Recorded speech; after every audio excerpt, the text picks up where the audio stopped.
I know that kind of hot and we don't have air conditioning. And I gave the talk on Monday night to 479 Spanish-speaking brothers in Old Homestead. Last night I gave two talks to 246 English-speaking and 220 Spanish-speaking, and in similar conditions. And although it is the first time in my theocratic career of giving talks for some 40 years, I asked permission to remove my tie. Do I get your permission to remove my tie? And the rest of you brothers who put on ties, you have my permission to remove your tie. All right, this is a special occasion, special circumstances. Let us be comfortable at least. So don't strangle yourself with your tie.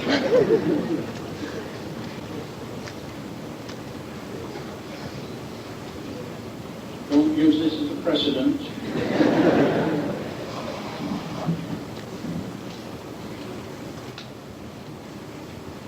And of course I bring you the love and greetings of these congregations I served on Monday and Tuesday. And I also bring you the greetings of the 5,000 members of the Bethel family found at Brooklyn, Wallkill, Patterson, Mountain Farm, Kingdom Farm. And so we're bringing you a lot of love, a lot of affection, the spirit of the brotherhood that we share. And this comes from the heart. Having spent these 3 days here, having been around and visited some of what were your homes, we're with you all the way, brothers.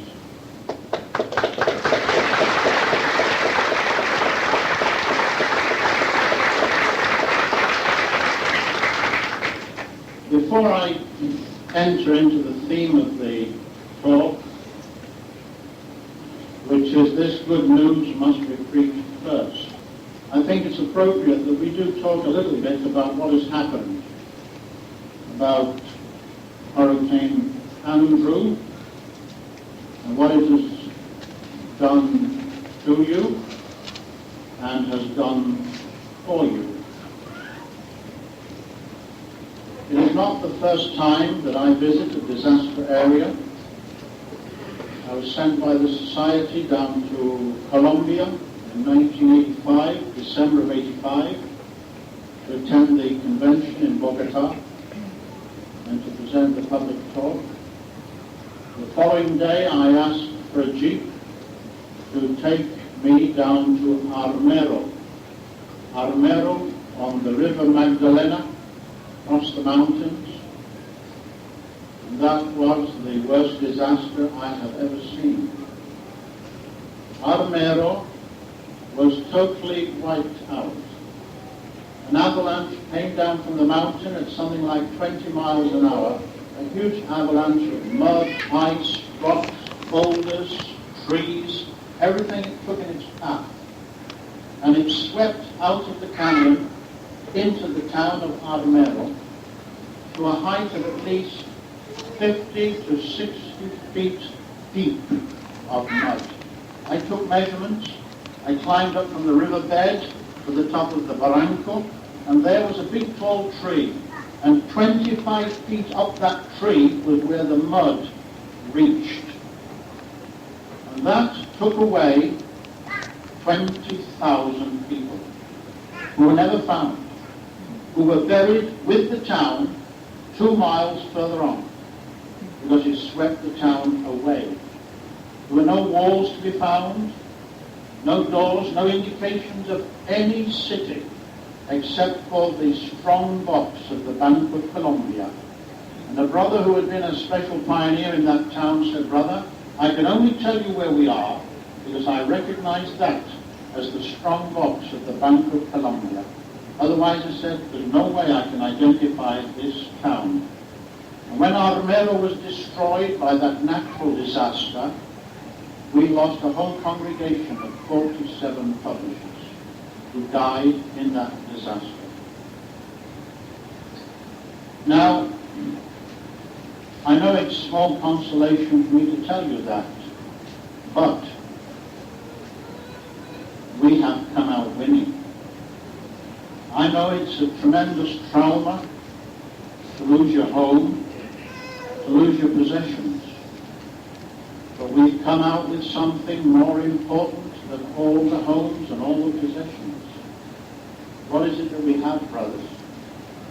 We have life. And as the Bible clearly says, a live dog is better than a dead lion, and we're alive. We can start again, and we can start again with a huge advantage in comparison to our neighbors. Why? Because we have Jehovah's backing, Jehovah's organization, and our brothers and sisters. It has moved me to talk to brothers who come down from Georgia, Carolina, Kentucky, Virginia, West Virginia, Connecticut, Michigan, Washington State. They have come down quickly and voluntarily to lend you support. And are you not pleased that they made such an effort and did it so quickly?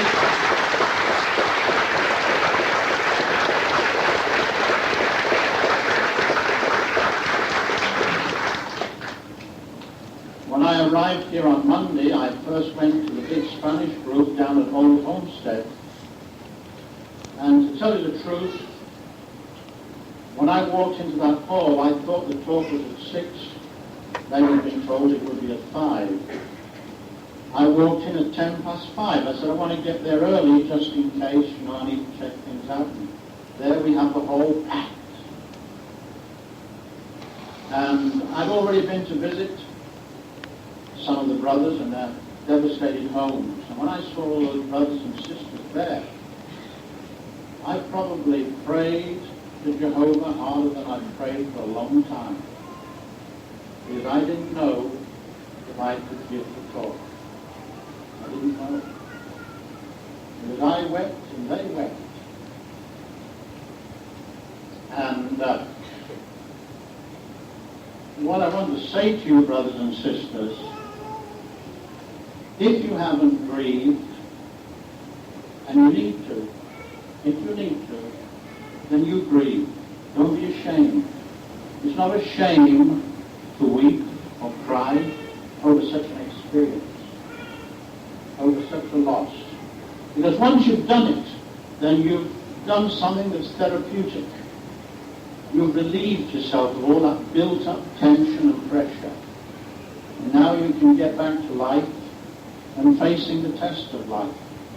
Now, I've done it when my father died. My father died 5 years ago, and you don't know what a terrible blow that was for me. And I just had to let it out.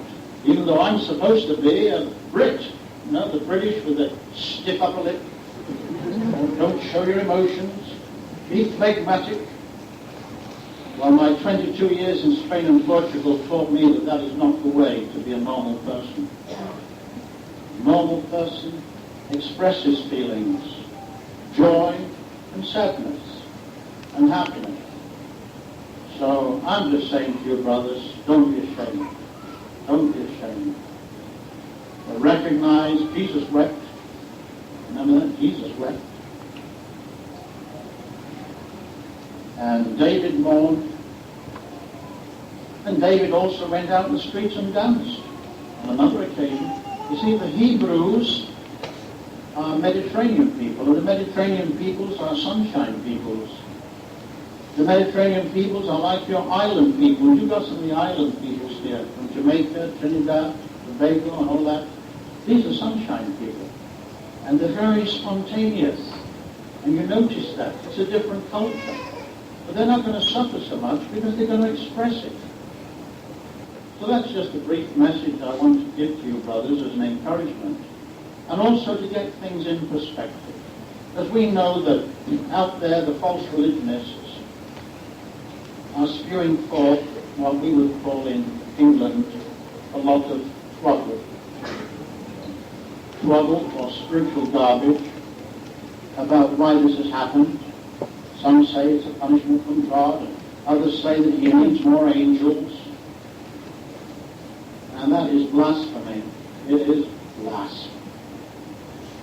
The reason it's happened, and it's happened to us, and we've been affected, is simply stated in Ecclesiastes 9:11, and I'm not telling you anything new, but at least it's good to renew the circuits of the mind on this. Ecclesiastes 9:11. I return to see under the sun that the swift do not have the race, nor the mighty ones the battle, nor do the wise ones also have the food, nor do the understanding ones also have the riches, nor do even those having knowledge have the favor. In other words, he's saying, just because you have these advantages, it doesn't necessarily mean that you're going to be the winner, that you're going to be number one, that you're going to come out on top. No, because time and unforeseen occurrence befall them all. Time and unforeseen occurrence. Now this occurrence was not unforeseen. The weather stations and the meteorology people told us it was coming. But nobody knew just how powerful it was going to be. That was the point, wasn't it? It's taken everybody by surprise, the government authorities by surprise. But it was time and unforeseen circumstance. And as Jehovah's Witnesses, we are just as subject to that as anybody else. If a plane crashes and there's a Jehovah's Witness in the plane, he's going to die like the rest. And they have died. Our witness brothers have died in car crashes, in all kinds of disasters. Because Jehovah has never said that he's going to give us an individual guardian angel, as some false religions teach. Jehovah is going to protect his word. He's going to make sure that his purposes come to true fulfillment.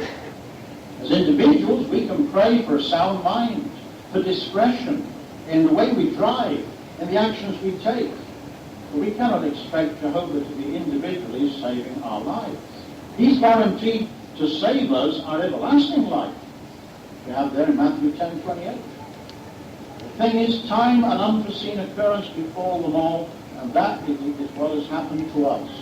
And the great difference is that Jehovah is conscious of his people, and even when things like this happen, as I said before, we've got such an advantage. Because how long was it before the elders were checking up on you? In most cases, within 24 hours, we were trying to find out, where are you? How are you? What's the situation? What are your needs? I mean, this is a fantastic organization. As I've traveled around here these 3 days, and I see the churches, and they've got sound signs outside. Free water, free food. Big deal. You can go to all kinds of places for that. But what you want is action. Action.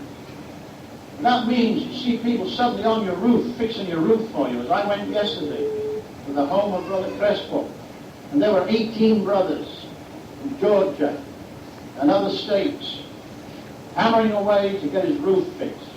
Another crew are going to go in to fix the inside of the house. That's what you want. And that's what we're getting. It may take a little time because we can't do miracles. Slowly but surely, the homes are going to be repaired. But we have Jehovah's blessing. And that's why I think it's a beautiful text that Paul gives us in 2 Corinthians chapter 1, verses 3 and 4. 1, 3 and 4. 2 Corinthians 1, 3 and 4. Blessed be the God and Father of our Lord Jesus Christ, the Father of tender mercies, and the God of all comfort. Now notice this powerful expression, the God of all comfort, who comforts us in all our tribulation. Why? That we may be able to comfort those in any sort of tribulation through the comfort with which we ourselves are being comforted by God. Now what does that mean? Doesn't it imply a chain reaction? That just as we are receiving comfort from Jehovah God through his organization, through his word, we are now in a position to give comfort to others. And that's what we've got to show. We're not pessimists, we're optimists. And our neighbors are going to have to see it, that we are a different people. And they have seen it. I mean, I've gone through these neighborhoods, I hardly see anybody else working on roofs, just where our crews are. And those who are around have to think, well, I wish I had those people with me.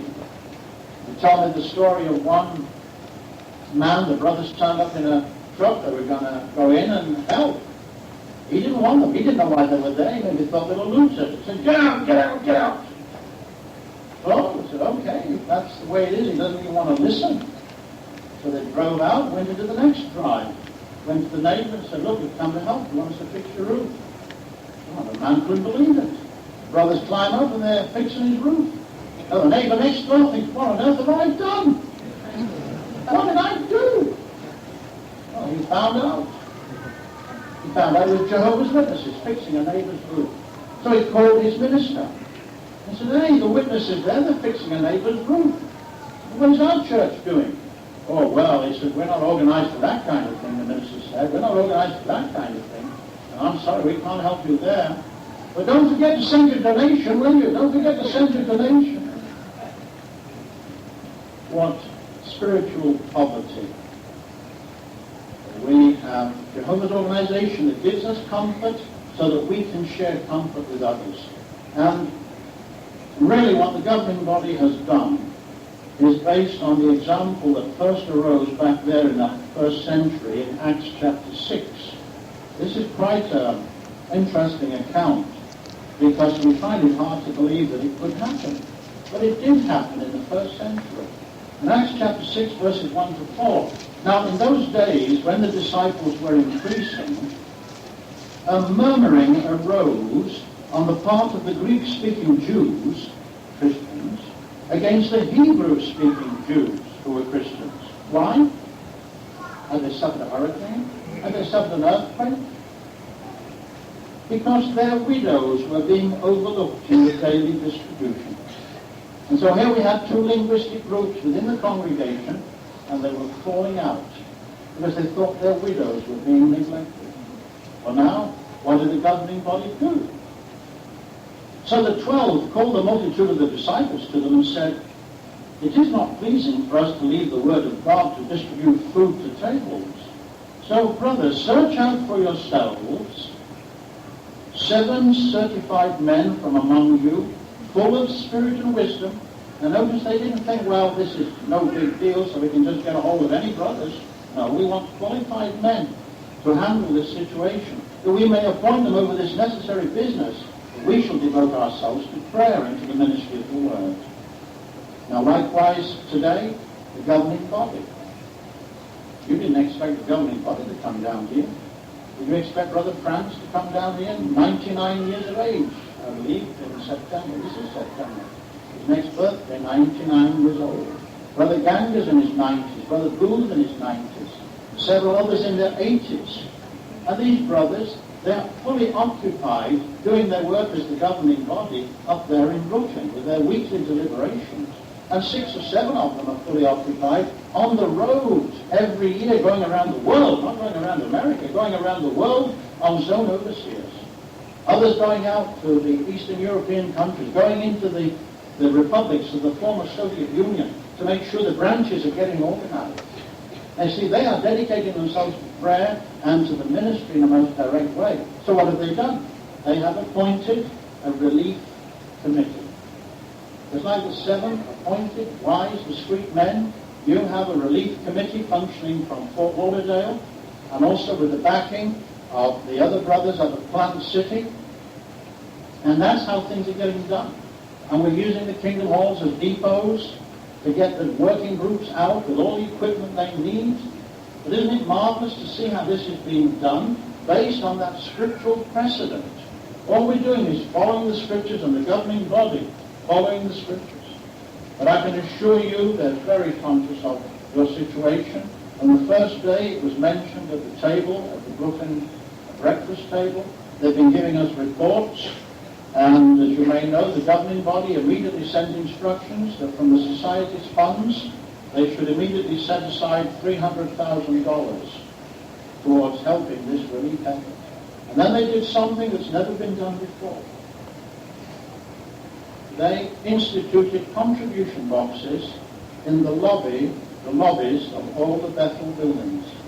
And they called upon the Bethel family and said, brothers, there are 5,000 of us, and even if we only donate $1 each, you may say, well, that's not much. Remember, Bethelites get $90 a month. $90 a month to cover their subway fares, to cover their toothpaste and their Brylcreem cream and their cosmetics and what have you, etc., etc. So it would be nice, $5,000, one from each Bethelite. That was just in 1 week, and I was told this week that for the first week, the amount of the donation that is being sent down here from Bethel is $8,000.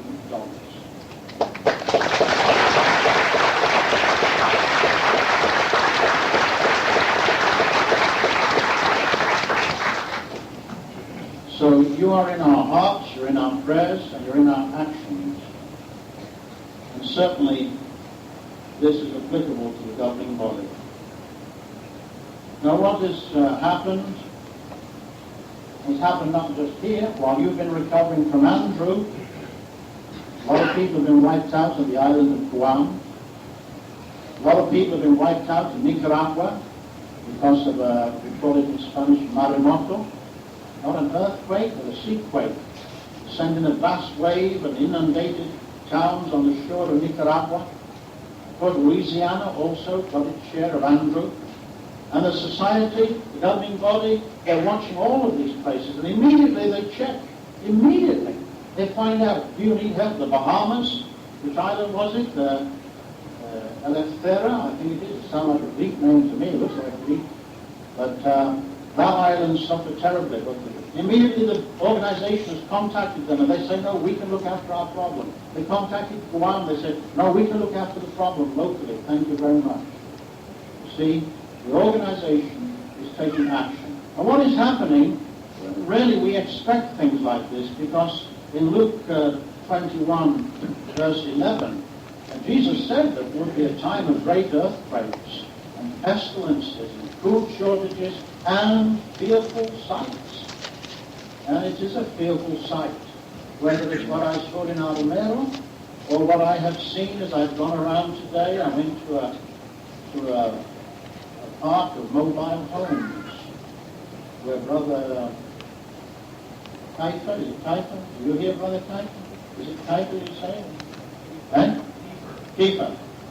And I went there with him and his wife, and it's incredible. It's incredible. If 1,000 high explosive bombs were dropped, it couldn't have been worse, only there'd be craters. This is the explosion without the craters. Well, these are fearful sights.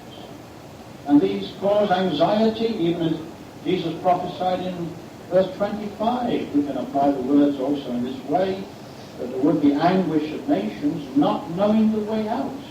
Now that doesn't apply to us. We know the way out. And that's why we're motivated. Because we know that the way out is what we're preaching, the good news of the kingdom. And that's what gives us motivation now to get up, stand up and go forward and say, all right, I know I'm going to remake my life, but I'm also going to help other people. I'm not going to sacrifice my spirituality. I'm not going to sacrifice my meetings nor my ministry. I'm going to bear fruit because we know the way out. The way out is through the whole of God's kingdom in the hands of Christ Jesus. That is why we preach the good news of the kingdom. We have a positive message. And so that brings me to the theme that I want to talk about to get you brothers encouraged. Encouraged. We face reality, now we're going to face the future. You know, a thought came to me this week that what has happened has brought these people, even the governors, the politicians, and the rulers, it's brought them to their knees. They suddenly realized how impotent man is before the forces of nature. And the difference is, while it's brought them to their knees, it hasn't brought them to God. They're not on their knees praying brought them to their knees symbolically, but it's brought us to our knees in prayer, recognizing Jehovah God as the sovereign Lord of the universe, to thank him for life, and to say, now we want to move forward and continue doing your will. So that means we can get up off our knees, get on our feet, and let our feet be blessed once again. Blessed are the feet that bear glad tidings.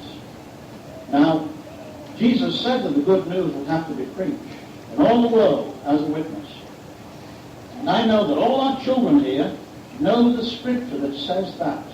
And I want one of the children to tell me, what is the scripture that says this good news must be preached in all the world? Yes, please. Matthew 24:14. Isn't that true? Did you all know that? All you children? You knew that scripture, didn't you? Matthew 24:14. That's not the scripture I'm going to use. I'm going to keep you on your toes. We're going to go to Mark. Mark 13:10. Mark 13:10. It's shorter. It's the shortest gospel. It's the action gospel, probably translated to Mark by Peter. And notice in fewer words what the account tells us. Also in all the nations, the good news has to be preached first. Now there's a key word. It has to be preached first. We don't necessarily find in Matthew 24:14. But there's an implication, because if we say first, then it means something else is going to follow. There's going to be something second, third, and fourth, right? And so if the good news is going to be preached first, then we know what's going to follow: the Great Tribulation, Armageddon, and then the New World, the paradise over this earth. But first we have a job to do. And the very fact that we're preaching the good news first is because Jehovah God has these outstanding attributes, these outstanding qualities, and they're tied in with the preaching word. Now again, the children are going to help me. Jehovah has 4 outstanding qualities or attributes. I just want one. Give me one of these qualities that Jehovah has. What is God? God is, let's see, God is, yes, love. Number 1, Jehovah God is love. Give me another one. Love. Yes, please. Wisdom. Shout, Father. Wisdom. What was the word again? Wisdom. Wisdom. Yes, I'm sorry, I'm a bit deaf. Love. Wisdom. There's another one coming up. Okay. He's shy. There's another one coming up. Yes. What is it? Power. Power. That's right. Who said power? That's right. Good. Power. And what's the next one? Yes? Justice. That's right. You don't need a microphone. So we've got love, wisdom, power, and justice. Now, when we use these expressions, for example, how do we see Jehovah's love in the preaching of the good news of the kingdom? Well, surely it's love to have a positive message, to send out to the nations a positive message of hope. That's love. What about power? Well, who did Jehovah use to get this message preached? Did he choose the most powerful religion in Christendom? Did he choose Catholicism to go preaching the good news from house to house? No way. They've got all their seminaries, they've got all their priests, and they've got all their university diplomas and all the rest of it. And they've got their political power and their religious power. He didn't use them. He didn't use the Muslims either. Nearly 1 million Muslims in the world. He hasn't used them.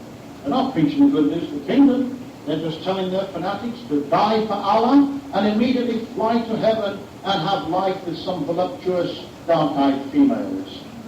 Which is what the Quran says. That's what the Quran says.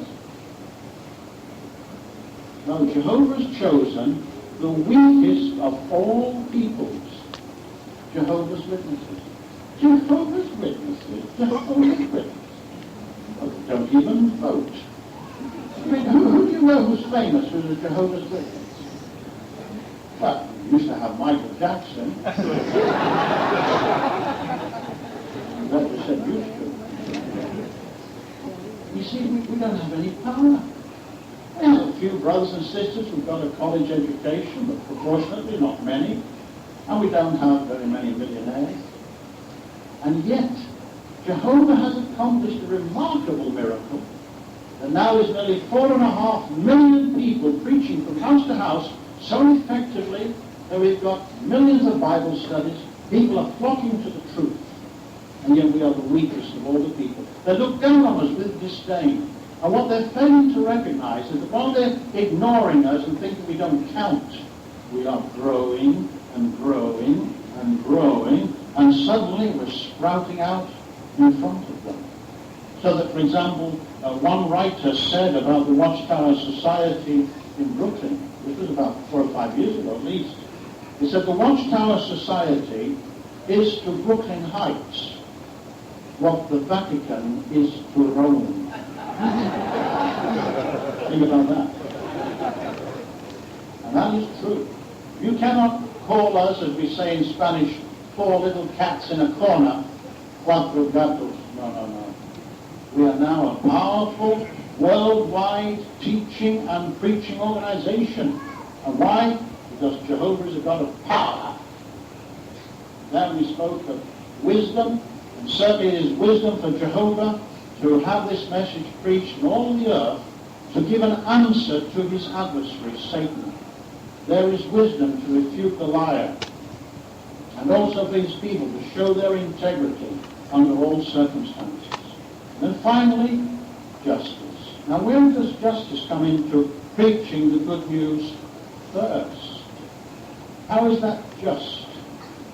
Well, again, you children are going to understand this. Do you children like chocolate cake with ice cream? I thought you would. Chocolate cake and some ice cream on top of it and some cherries on top and some jam through the middle. No. When you imagine, you just imagine that your mother has made a chocolate cake on Saturday morning. And she makes it, takes it out the oven, and leaves it on the kitchen table, and says nothing to you about what it's for. She just leaves that delicious cake on the table. And you're going back and forth in the course of the morning. Every time you see that cake, you're feeling more and more hungry. So why didn't she say something? I mean, what's the cake for? Well, sooner or later, we all know what's going to happen, don't we? We've all been children, so we can't be hypocrites. Because sooner or later, we're going to, That's what children do. Now, if Mother didn't say anything, is she entitled to punish you? Because you said, well, why did you do that? Well, you didn't say anything and I was hungry. I mean, I went going past that cake so many times and I was hungry. See, she didn't give a warning first. She didn't give a warning first. And if she punishes you, that's not just. Because you didn't know. Now, if she tells you ahead of time, now you don't touch that cake. We have visitors this evening. We're all going to have a nice party, and we're going to share that cake at 6 o'clock. Understood? And say, yes, Mother, understood. Now, if she comes in a little later and she sees fingerprints on that cake, now she can call you to account. Come here, Johnny. Come here, Rebecca. What did I tell you about that cake? Didn't I tell you not to touch it? Oh, yeah. What did I tell you would happen? Oh, please don't, please don't. And crocodile tears, you know, they're good actors and actresses, all the children. And you say, well, look, I warned you, and you've been disobedient. So let's go down to the bedroom and apply some central heating. Some central heating that you apply to the rear central part of the body that is well endowed to receive it without suffering any permanent damage. And that is justice. But if you were told, you know she's just. Now that's just an illustration. Now do we understand why it says there in Mark 13:10 that this good news must be preached first? Because Jehovah is just. And therefore he's not going to punish the nation without them knowing why. And so at Armageddon, if somebody starts screaming, well, Jehovah, I didn't know, why didn't you tell me? You didn't know. I sent them to your door 120 times, and you came out with 120 excuses. You didn't know because you didn't want to know. Because you followed the philosophy that where ignorance is bliss, it's folly to be wise. Well, it's too late now. See the point? Because Jehovah is having the good news preached first. Now, we're preaching the good news. We don't say it's easy. It isn't easy. It's not according to our nature to go from house to house and face strangers and not know what the reaction is going to be, knowing that in some cases they're going to be rude, they're going to slam the door, they're going to insult us. And yet we do it. What impulses us? Love. Love of God and love of neighbor. Come what may. That is the true way we're showing our love. And because we feel the responsibility that Paul felt in 1 Corinthians 9:16. If now I am declaring the good news, it is no reason for me to boast. Why? For necessity is laid upon me. Really? Woe is me if I did not declare the good news. Why? Because if we have knowledge that can save a life, and we fail to use that knowledge, then we become blood guilty. Just like if you were passing a house and they're having a big party, and they're dancing and they're drinking and they're shooting drugs, they're having a good time, and you see smoke coming out of the attic window. They don't even realize the place is on fire. What are you going to do? Not my problem. Is that what you would do? It's not my problem.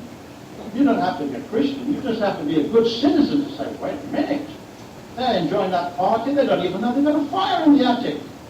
So you would take the chances, wouldn't you? Go to the door and say, and out comes one of them over, you half drunk. What do you want? Who are you? Who invited you? Oh, I'm sorry, I'm not invited. It's just that I thought I'd better tell you, but you've got a fire in the attic. Fire in the attic. Get out of it. Get out of it. See, they would act that way because you're bringing the wrong message. They're enjoying their party, they're getting drunk, and they're fornicating, and they're shooting drugs, and they're having everything else, and they're dirty dancing. Yeah, they're enjoying the party, and you're spoiling the party. You're telling them there's a fire in the attic. Now, aren't we doing that? Isn't that the very thing we're doing? We're bringing the truth to them. Some people just reject us because their consciences are so seared, because they're living in fornication, adultery, homosexuality, committing abortions, lying, fraud, and they know they're doing it, and here come these people again. And it's like a stab in the conscience. The thing is, why do we do it? 1 Corinthians 9:16. Really, woe is me if I did not declare the good news. Yes, we would be in trouble. So we preach on every suitable occasion, and we use the methods that we have learned from the Bible and that we have learned at the Kingdom Hall. So we never want to neglect our meetings, because here we've been taught how to perform the Christian ministry. Now, how many here, for example, before you ever became a witness, would have been willing to go from house to house, or even admit that you would ever do it? Nobody. I wouldn't either. I remember the first time I went down, I must have been 15 years of age, and I was scared stiff, praying that nobody would answer the door. And you've all done it, that's why you're laughing. So, you see, it's a test, and yet we do it because it is Jehovah's will and because we've learned how to do it. Here in our meetings, we've been turned into ministers, into speakers, to be able to get on a platform and give a 10-minute talk, a 15-minute talk, a 45-minute talk. And if somebody would have told me when I was 15, you know, one day you're going to be a public speaker, not me, count me out. I had an inferiority complex. In my school, I didn't want to stand up in front of anybody. I didn't want to stand out in the class. Just keep me low profile. Keep me low profile. Yet what Jehovah has done through the theocratic ministry school, that I finally qualified to come here. You see, that's what's happened to us all. Jehovah has the organization that is teaching us. Now this brings us to an interesting point because, see, Jehovah wants the work to be done, but the method is very important. Now how is it the Watchtower Society never got involved in the television ministries? Huh. Aren't we grateful that we were never involved in that? See, television ministries depend on the charisma of some glib speaker, some glib preacher. What you have to remember that any glib speaker or preacher is human, and anybody who is human, and I mean anybody who is human, has feet of clay. Feet of clay. You start idolizing any man or any woman, any creature, you are idolizing somebody with feet of clay. And now they're finding it out. All these millions have been pouring their money into Jimmy Swaggart, who occasionally uses prostitutes. They're pouring their money into Jimmy Baker, who was making himself a millionaire by fraud. So many others. We have never got involved in that TV ministry style of approach. We've kept it simple, one-on-one, face-to-face. You can't ask questions of a television set. A television set can't conduct a Bible study with you. You need to live in person. Now, even some in the world have recognized what a farce this television ministry has been. Remember a few years ago, I never heard the song, but I got the words. I wish I knew the music. It's called Would Jesus Wear a Rolex on his television show? You know what a Rolex is, a very expensive watch, anywhere from $1,500 to $20,000. And so this songwriter said, I woke up this morning, turned on my TV set, and there in living colour was something I can't forget. This man was preaching at me daily on a charm, asking me for 20 with 10,000 on his arm. This is a cheapo, by the way. This is not a Rolex. He wore designer clothing and a big smile on his face, selling me salvation while they sang Amazing Grace, asking me for money when he had all the signs of wealth. I almost go to checkout. But then I asked myself, would he, Jesus, wear a pinky ring? Would he drive a fancy car? Would his wife wear furs and diamonds? Would his dressing room have a star? If he came back tomorrow, there's something I'd like to know. Can you tell me, would Jesus wear a Rolex on his television show? Would Jesus be political if he came back to earth? And that's really sticking a knife in. If you read the big deal Republican convention, the Democratic convention, the politics of this country, and they're both basically billionaire clubs, billionaire and millionaire clubs. And the billionaire preachers have gone over to the Republicans, with Pat Robertson, with Jerry Falwell, with Billy Graham, and they've stood up and proclaimed they're Republicans. And on the other side, the Democratic side, your Jesse Jackson, your Al Sharpton declared they're Democrats. Don't they realize that there's no way you can step into a cesspool and come out clean? And that's what they've done. Would Jesus be political if he came back to earth? Have his second home in Palm Springs and try to hide his worth? Take money from those poor folks when he comes back again and admit he's talked to all those preachers who say they've been talking to him? Did he see through it or did he not? He saw through it.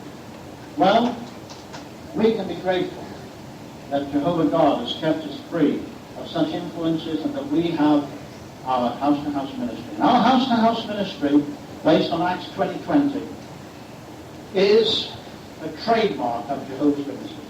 Our trademark. So when people see a group, men, women, and children going down the street, neatly dressed, and they're carrying briefcases, what do they say? Look out! Here come the witnesses! Here come the witnesses!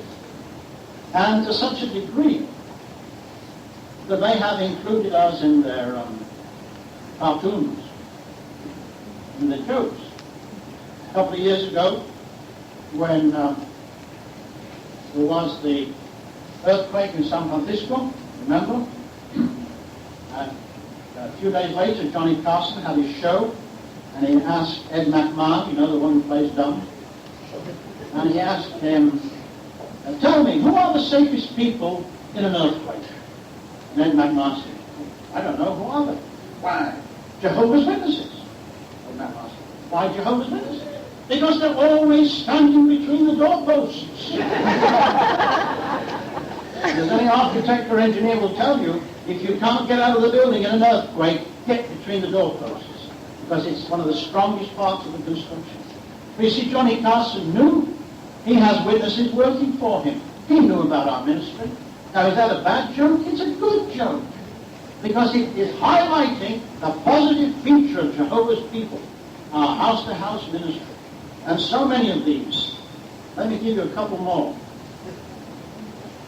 Here's one. It's supposed to be, I suppose, the Neanderthal man and his wife eating bones, looking like orangutans, but I suppose it's Neanderthal. And it's curious because there at the door of the cave are Adam and Eve, stark naked, carrying magazines. And one of these Neanderthals says to the other, huh, it's those Jehovah's Witnesses again. That's good. That's good. See, they're not making jokes about us going to prostitutes. They're not making jokes about us being pedophiles. They do about the others. Catholic priest standing on the steps of his church. This was in a newspaper. Looking down at two little children, innocent children, as they walk by. And what does the cartoon show? In the bubble above his head, it shows how he sees them. Naked. Child abuser. Pedophile. We're not going to be able to say that about Jehovah's Witnesses. We take action. If any things do occur, we take action. Let me give you another example. I like this one. Two islands in the middle of the ocean.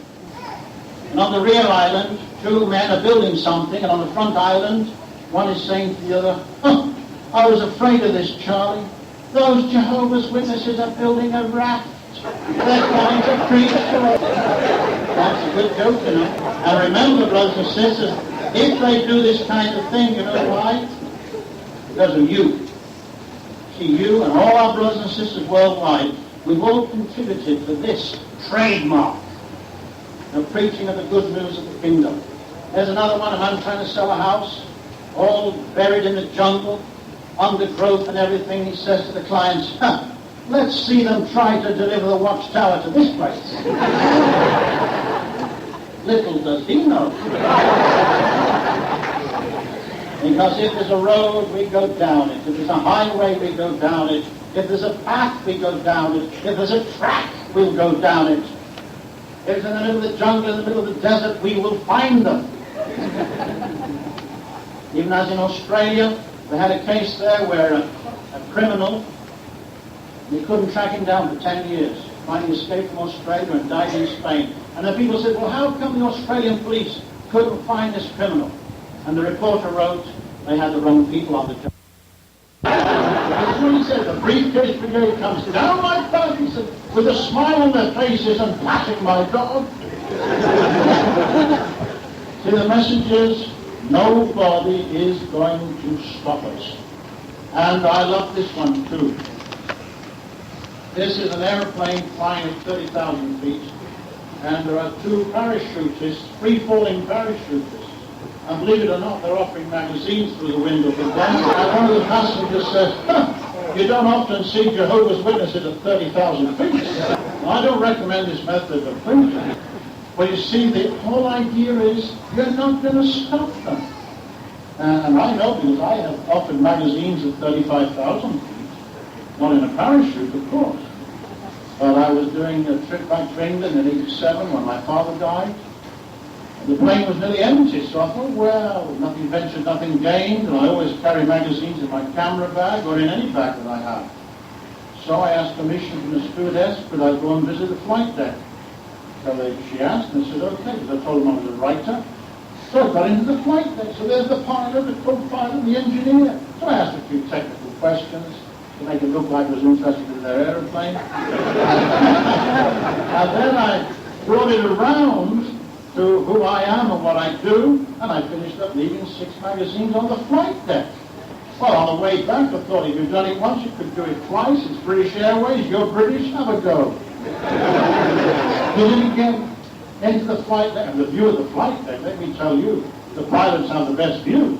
I mean, you're a little passenger looking through a little window like that, you see nothing. They've got a panoramic view. He pointed out, way up there, he says it's Greenland. We were coming back across the north to North America. And I left magazines with them. The thing is, we want to be conscious of how we always are prepared to preach the good news. And that means carry tracts, carry magazines, wherever we go out. And I have so many opportunities to do this. If I have to go to a hospital, I carry literature. If I'm going to go to a doctor, I did with my cardiologist, he's Jewish, and I just waited for him to give me all the treatment and all the explanations and all that. So I thank you very much for your conscientious dealing with me. I said, now I'd like to share something with you. He said, I believe you're Jewish, and I have a fine book here, Mankind's Search for God. Here's a chapter on the Jewish religion, on Hinduism, Buddhism. He said, I'll take it. It wasn't a Honda. You don't see that advert here. I'll take it. But he said he would take it. He was glad to get the book. The thing is, carry the literature. On another occasion in Spain, I visited a friend in Granada, and we decided to go by car to the Sierra Nevada. And the Sierra Nevada goes to 11,000 feet. There are two peaks, La Veleta and the Mulacén. The Mulacén is the highest, the higher of the two peaks. And you can get to La Veleta by car all the way. Incredible. You can drive and drive and drive and drive. You get to 11,000 feet above sea level. And you just get out of the car, walk 50 yards, and you're looking over a precipice. Tremendous. But that year, the Sierra Nevada had no snow, because Nevada means covered with snow. There was no snow. So we knew that there was a rough track, an abrupt track, that we could follow with the car to a certain degree and get within striking distance of the other peak. This is unknown to hit the two peaks in one day. But we did it. We parked the car, scrambled across the rocks, got to the highest peak in Spain, Mulacén. What do I find there? A statue of the Madonna. A statue of the Virgin Mary. I thought, well, I'm blown. I mean, the Catholics have come all the way up here to stick their statue on top. I thought, well, what's good enough for them is good enough for me. So I pulled out two magazines to watch down away, put one each side of the statue and big heavy rocks on top. They couldn't blow away. And I said, right, the next person who climbs this mountain is going to say, oh, don't tell me.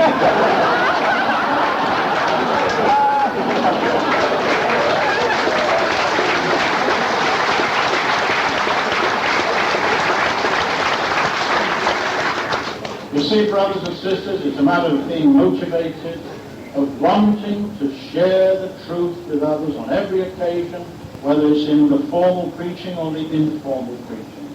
And because we know, as it says in Acts 20:35, there is more happiness in giving than there is in receiving. And you're going to have happiness in giving out the truth, even in your difficult present circumstances. Still be conscious of sharing the truth. Giving out the magazines, spreading the seeds, spreading the tracts, so that other people are going to recognize who we are. Yes, we are Jehovah's Witnesses. As the song we just sang, I believe, says we have the honor of being Jehovah's Witnesses, the honor of representing the sovereign Lord of the universe. That's easily said. We just think about it. Because the universe is so vast, there's no way any of us can ever conceive of the vastness of this universe. It struck me the other day, a brother used an illustration, and he showed the brothers in New York in a Kingdom Hall a golf ball. He said, now if this golf ball represents the Milky Way, not our solar system, just our galaxy, the Milky Way, do you know where Andromeda is? He said it's another golf ball over in Washington State. That's giving you some idea, and this is just dealing with the closest stuff. I mean, we're not even getting out into the universe. And yet we represent the sovereign Lord of that universe. Sovereign Lord, Jehovah God. And this sovereign Lord, Jehovah God, has given us, first of all, the example of his Son, Christ Jesus, in every respect, in conduct, conversation, and thought, and also in the ministry. And then he's also given us the right instruments for our ministry. So that we have every kind of book, every kind of brochure and booklet. We can deal with any question, we can field any question. So you go from house to house, you meet somebody who raises the blood issue. Mind you, these days they've got to be foolish to raise the blood issue. I mean, with the AIDS, that's enough to put anybody on the alert. Do they raise the blood issue? Okay, we've got two booklets. Read that and I'll come back. Well, then why do you call yourself Jehovah's Witnesses? Here you are, one on Jehovah. Read that and I'll come back. Why don't you believe the Trinity? Read that and I'll come back. Now that's for a genuine person. Don't waste your time with fanatical Trinitarians who just want to keep you off the street for 3 hours. That's where you have to use wisdom. They don't go from door to door, and they don't want you to either. So learn to distinguish between the sincere person who will say, you've got a point. You've got a point. But don't get tangled with these people if all they want to do is prove their Trinity. We've got the fruitage. Fruitage is our love. The fruitage is our brothers who died in concentration camps rather than learn war. Our brothers who went to prisons rather than learn war. No religion of Christendom can give you that kind of proof. You don't have to believe in the Trinity to be a Christian. What you have to do is show love. And that love at whatever price, that you will kill no one, that you will learn war against no one. See, that brings me to another interesting cartoon that I have here. If I can lay my hands on it. A couple more, I forgot too. Here's this cartoon. It shows 6 men on their knees praying to their God, each one with a rifle on his back. And the first one is Arabs. He says, kill the Jews. The next one of the Jews, kill the Arabs. The Hindus, kill the Muslims. The next one, Muslims, kill the Hindus. Catholics, kill the Protestants. Protestants, kill the Catholics. And they're doing it. They're doing it in Yugoslavia right now. Why do you think they're killing each other in Yugoslavia? The Orthodox of Serbia against the Muslims of Bosnia and the Catholics of Croatia. This is the fruitage of hundreds of years of false religion. This is all they can produce in their culture and education. People who are still hating, who still bear rancor for things that happened 60 years ago or 100 years ago. That is sick. It's a sick world, and they've got a sick God, Satan the devil. But there's somebody wrote in and said, just recognize that you can't put Jehovah's Witnesses in that lineup. We don't say kill anybody. We don't show hatred. We show love. And how do we do it? By our effective preaching work. And that's the preaching work that we've recognized through these different cartoons that I have shown to you, brothers. And while I'm talking about booklets and publications that Jehovah has given us to help us to be equipped, it's encouraging to be able to tell you that they released at Bethel this week a new brochure. This new brochure has been prepared especially for Jewish people. It's been prepared in collaboration with the Israel branch, and it's called Will There Ever Be a World Without War? Based on Isaiah chapter 2, but with great subtlety it starts leading them into their own religion, and how their religion has changed over the centuries and thousands of years to become polluted by Greek philosophy. And then it leads them into, well, if there is going to be a Messiah, how would you recognize the Messiah? How would you know who the Messiah is? And so it gradually brings them to Christ, the Christ of the Greek Scriptures. Then in the end it goes back to the theme of Isaiah chapter 2. That's why the last section is called A World Without War, You Can See It. I believe this is going to be announced in the October Kingdom Ministry. It's being printed right now in English. Soon it will be translated into Hebrew, and so it will be available for the preaching in Israel. But once again, it's an example of how the organization is geared up to answer the questions of any person, just as we have booklets for Muslims and Hindus. Now we have a special brochure for the Jewish people. Yes, Jehovah is providing us with every kind of publication that we may be equipped for every good work. And especially must we commend the magazines. Watchtower and Awake magazines. Isn't it a delight to offer them? If you don't agree, you think back to how they were about 6 years ago, when we only had 2 colors. I found some today. I found them in the ruins of a brother's trailer. A Spanish brother called Brother Lucas. I was taking photographs in the ruins of his trailer. He doesn't know this. And there I saw these old magazines in 2 colors. I thought, how anemic they look. When we look at our magazines today, they carry truth. But today we got the truth so well packaged And look how we're hitting the nail on the head in so many things. You know, the very week last year when the Society produced the Awake on the abuse of children, Time and Newsweek covered the same subject the same week. Are we on the ball or are we not on the ball? See, the editorial staff are discussing on a regular basis what issues have we got to deal with. Chronic fatigue syndrome, face it. How to deal with depression, face it. Women deserving respect, face it. Women deserving of respect. Were you sisters glad to receive that magazine? Were you sisters?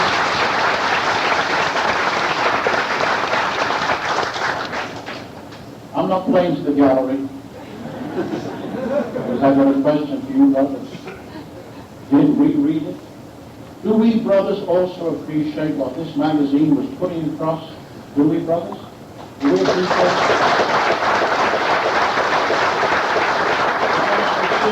what this magazine is telling us is that as Christians, as husbands, parents, brothers, fathers, we've got to be kind, we've got to be compassionate, we've got to be respectful. We're not dealing with an inferior creature. We're dealing with our sister. We're dealing with your wife, your mother. You know how easy it is? In the Kingdom Hall, in the Kingdom Hall, aren't we all lovey-dovey? In the Kingdom Halls, yes, my dear. Oh, yes, my dear. You're so right, my dear. Beautiful, my dear. And you get back home and you suddenly say, oh, shut up, will you? You know why you're laughing? Because you've done it. Yeah. You see, what's happened is you get home and you suddenly forget it's your sister, it's just your wife. The wife, you know. And you forgot it's your husband, you know. You think you just forget he's an elder, a baptized brother, it's just your husband, you know. Do it yourself. Do it yourself. You see how we need to be kind and compassionate. We have the example of Christ, even as that magazine pointed out. And Jesus said in Matthew 11:28-30, come to me, all you who are toiling and loaded down. What does he say I'll do? I will refresh you. I will refresh you. Take my yoke upon you. It is kind and light, and you will find refreshment for your souls. And that means that we've got to refresh each other. We've got to refresh each other. Our association should be refreshing, not oppressive, not dictatorial, not tyrannical, but refreshing. Children should refresh their parents. You know, I'm getting off my theme, but I can't help it because I love this theme. Children should refresh their parents. How do children refresh their parents? But when you finish the meal, you don't just get up and walk out and start playing. You say, wait a minute, let's clear the plates off. Let's take these out into the kitchen. Maybe let's start washing the plates if you don't have a washing machine. Some of you certainly don't now. Right? Well, then start. You know, if you children try this, you're going to get a surprise. I mean this. You finish the next meal, and you start taking the plates away without your mother having said a word. And look out the corner of your eye, and you're going to see a smile on her face. It's a miracle of miracles. What's happening here? I never said a word about them taking the plates away to the kitchen. Now, isn't that refreshing? You refreshed your mother, and you refreshed yourself because you made somebody else happy. That's the key to it. To make each other happy. To make each other feel appreciated and contented. Where was I? Oh, yeah, the magazine. That's right, I knew. And so we're getting all this kind of beautiful counsel from Jehovah's organization. And now the magazine is the Watchtower. You know, the Watchtower is being published simultaneously in 64 languages. Simultaneously. I mean, when the English comes out, 63 other languages come out. I hope you're impressed. If you're not impressed, I've got a simple question. How many languages do you speak?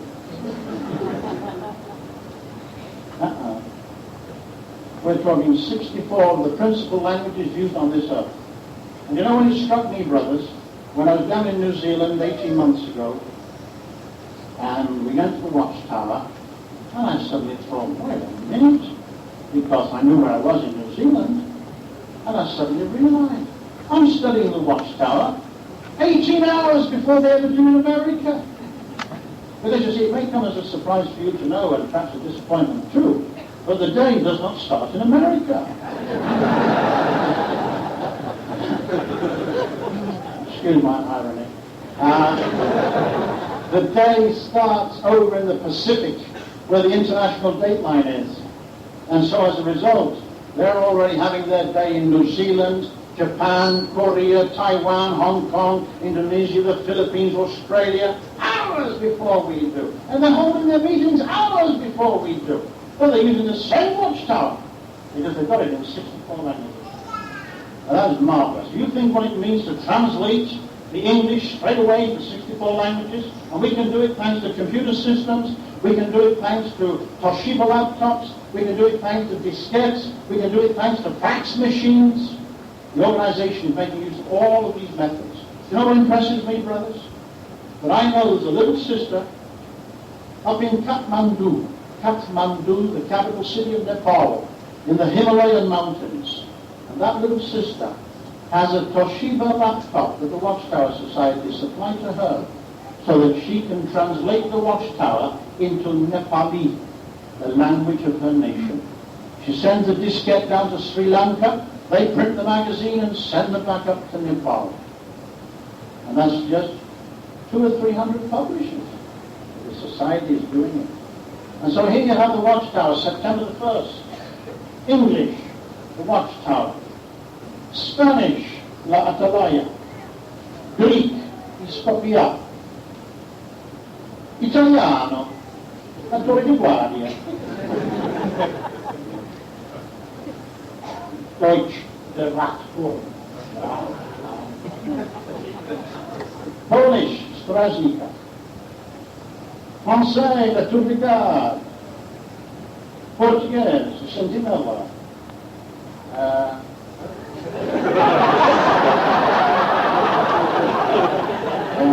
going to have to write this on the front somewhere. It's Arabic. Don't ask me to pronounce it. But here's an interesting thing. You open the back page first. You open the back page first.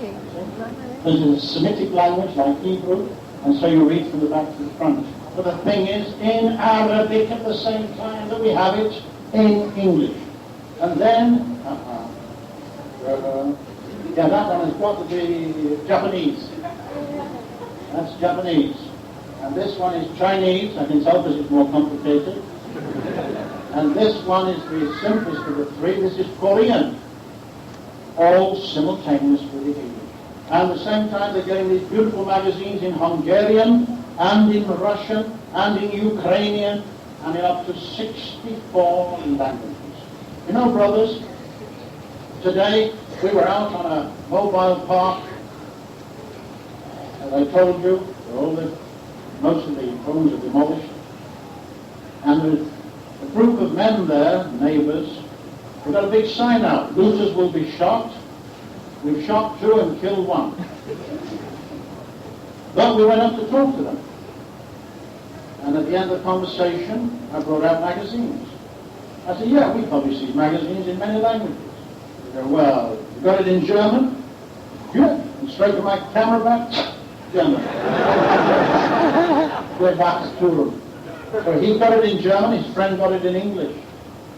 And then yesterday or the day before, we stopped at an army checkpoint and told them I was a writer for the Watchtower Society. Oh, Jehovah's Witnesses. Yeah, that's right. Oh, good, interesting. We got talking. At the end I said, okay, I want to leave you some magazines. I pulled out 2 magazines, one for each in English. And I said, we do this in many languages. Oh, yeah? Italiano? Italiano. We've got it. You see, because we've got the message in all those languages, we can spread the good news. We've got the Awake magazine in 30 languages simultaneously. And all of this thanks to the huge advantage of our translation services department in Brooklyn. See, we have 900 translators around the world. 900. And if we didn't have a services department, 900 would have to spend their time checking out dictionaries, checking out encyclopedias, because they come across, for example, in the Watchtower, a reference to the Artful Dodger from Oliver Twist. And they say, Artful Dodger from Oliver Twist? Why, even some of us have never heard of the Artful Dodger from Oliver Twist, right? And so what are they going to do? How are they going to track it down? What does it mean? Or they might read, packed like sardines in a tin. Once the Spanish translators looked at that and they said, oh, that must mean the same as 2 scorpions in a bottle. They said, no way! No way! 2 scorpions in a bottle is a fight to the death. But sardines in a tin means you're packed tight. So many people. Now how do we save that? Because in Bethel we have translators who go through the English text. And as a translator they're looking at it and say, that's going to be a tricky one. So they say, see Webster, meaning number 4. They go to another line, they give an explanation. This means this, this, and this. So now instead of 900 wasting their time trying to find it out, they get it already sorted out for them through translation services in Brooklyn. And if they still find a mistake, and sometimes they do, what do? They fax us. Just recently we got a fax from Japan. In an article written by a German brother, he quoted a Japanese proverb. And now out of the blue we get a fax from Japan. Please don't use this proverb. You're misapplying it. It doesn't mean that in Japanese. So we had to cut it out. We had to send faxes to all the translators of the world. Eliminate that sentence. Eliminate that subheading. Because it didn't apply. But you see the advantage. There's a two-way. We're helping them and they're helping us. And it means we're producing better and more accurate publications. So, brothers, we've got the means whereby we can preach the good news of Jehovah's blessing our great work earthwide. I'd like to include an experience. I'm going to have to speed this up because our Spanish brothers are waiting to come in. Well, these are a bunch of postcards I received from Siberia recently. A brother who's touring across Russia and China on the way back to the States. But he said that he visited a couple of pioneers in Omsk. And they are called, looks like I lost one of the cards. But anyway, they're called Grigory and Larissa. Grigory is a pioneer and a tailor. He's conducting Bible studies with 18 people. His wife Larissa is conducting Bible studies with 33 people. Now, the brother decided, this visiting brother decided to stay with them rather than stay in a hotel. And so at the end of their stay, he paid them with some American dollars. And when he paid them, the letter says, Larissa started crying when we gave them the dollars. Why? Because they were on the verge of selling their wedding rings to pay for the train fare to the Siberian convention in Irkutsk. The relatively small amount we gave them not only allowed them to avoid this, which would have been normally a train journey 3 days each way, they were able to buy an airline ticket and fly to Irkutsk. Isn't that marvelous, brothers?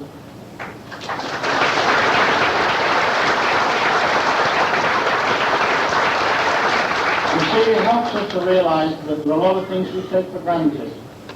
And there are simple things that can help so much. A little gesture of a few dollars, maybe $20 or $30, and it changed the whole situation for them to be able to fly to the convention.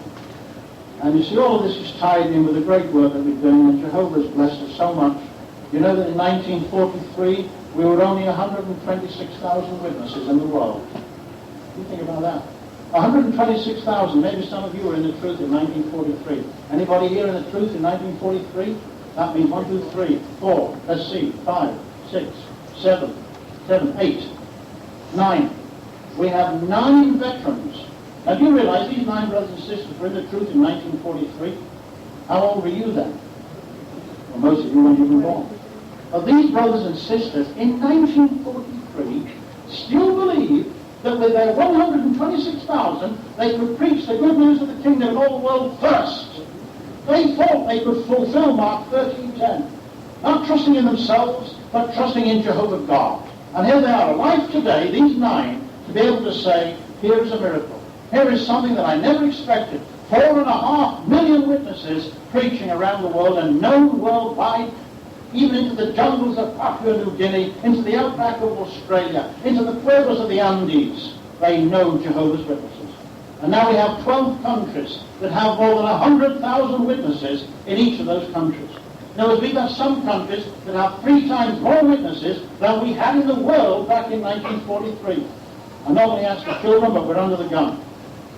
Countries: Brazil, 330,000. Catholic, Spiritism, 330,000 witnesses. Mexico, What a miracle country.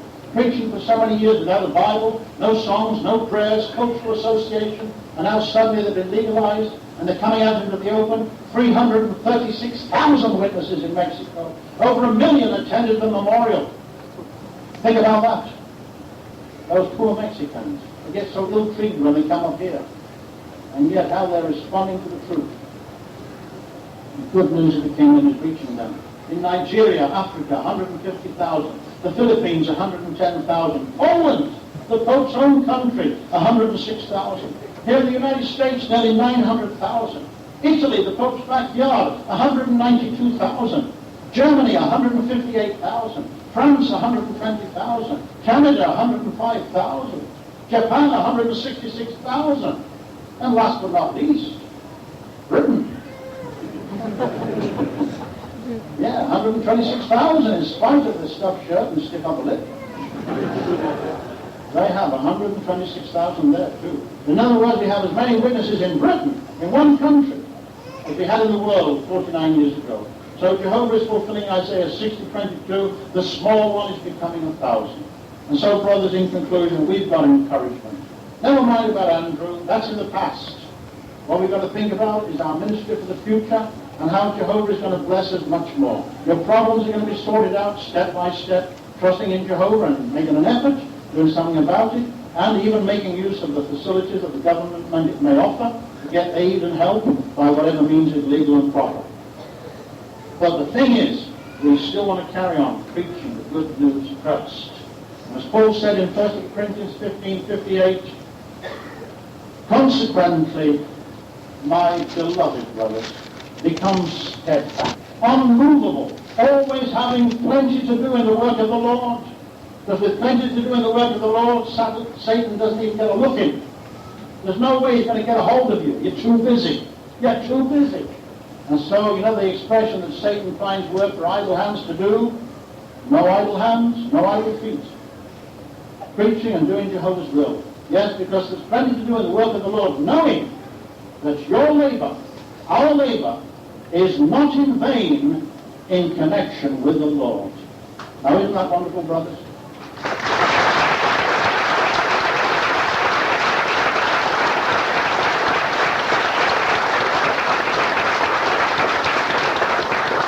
In about 10 minutes, we're going to fill this Kingdom Hall with our Spanish brothers and sisters. Then tomorrow I take a plane to Kansas City. The brothers there have told me they're expecting to get about 6,000 into the Assembly Hall. I don't know how we're going to do it, but they're hoping for 6,000. And then on Friday I fly back to Brooklyn, the Brooklyn headquarters, the government body. You want to send love to all these brothers and sisters?